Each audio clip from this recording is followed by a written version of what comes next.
did something really dumb. Well, you must have sprayed the wrong thing and killed your entire field. No, I didn't do that. Well, you must have not had you didn't have the drill on when you were seeding and now there's nothing growing there. You seeded the whole field and nothing's there. No, I didn't do that. Well, you must have seeded the wrong field. You seeded the neighbor's field. Did you do that? No, I didn't do that either. I got in a fight with a chainsaw and I lost. But chainsaws don't care if you have to spray. It's calm. We've had like a week of 60k wind. It's been terrible.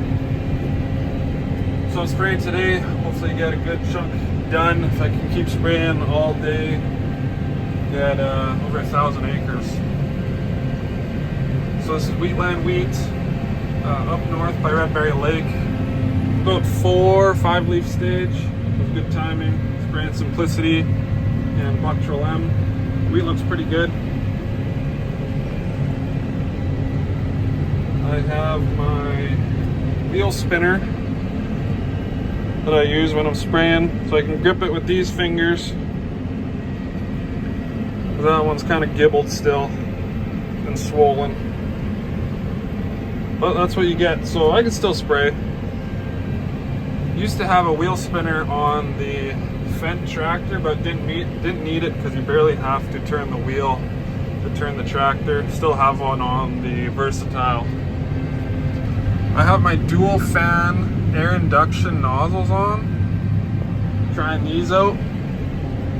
Everyone says you can't run air induction nozzles on a PWM system, but it seems to be working pretty good. It has a nice pattern. I had my stuck poppet. I'm trying to point. Stuck poppet screen pop up twice. I don't know if that was because of the nozzles or because I've had this chemical sit in my tank for 5 days. Try to mix it every day, but it only flashed twice and then it went off. So I'll see if that comes back on. If it does, gotta take my solenoid apart. I got the tool, special tool. This takes the solenoid apart. This is like a little wrench that unscrews it, and then this part here takes the solenoid apart, and then you can get in there and clean it. So this is the special tool from Full Line. Haven't had to use it yet. Hopefully I don't have to use it. Never had to take antibiotics with me in the sprayer. Look at the size of these.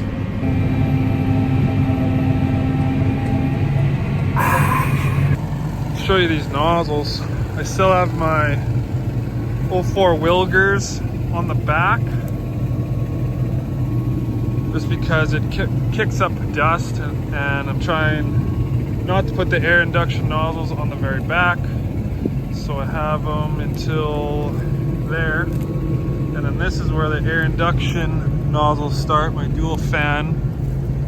So there's a little, so it sucks in air and mixes air and the solution in a mixing chamber. It's supposed to drift less. They really make a nice pattern. They're a little drippy, I think, just because some chem is coming out of that air hole.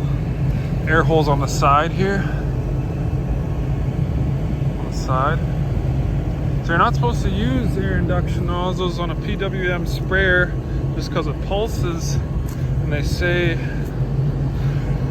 well, I don't know, they say it doesn't mix in the chamber, but I mean, I'm trying them and they look really good. Pattern's nice, so I'm gonna keep using them. See, it might not work back here. See how they get all dirty? Just kicking up dust behind the tires. That's wet there. Actually sunk in more than I thought. Another dumb thing I did.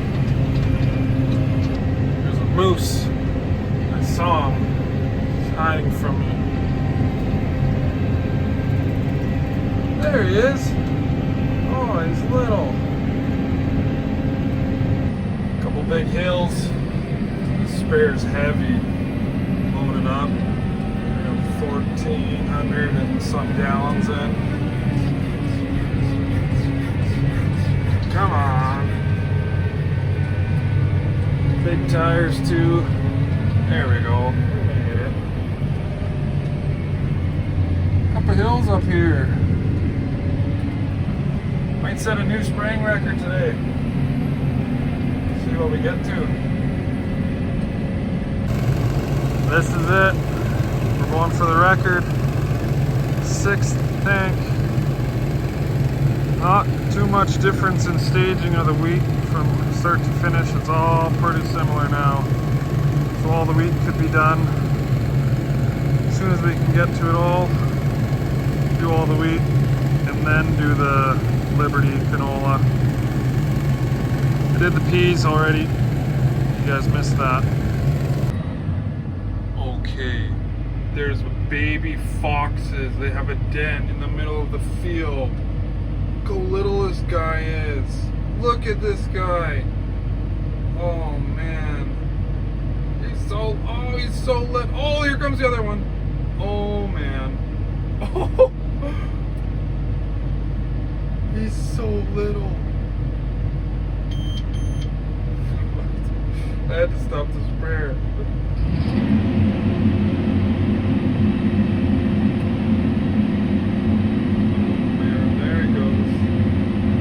Back in his home.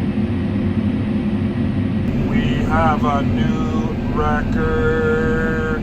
1,320 acres sprayed today, beating the old record of 1,250.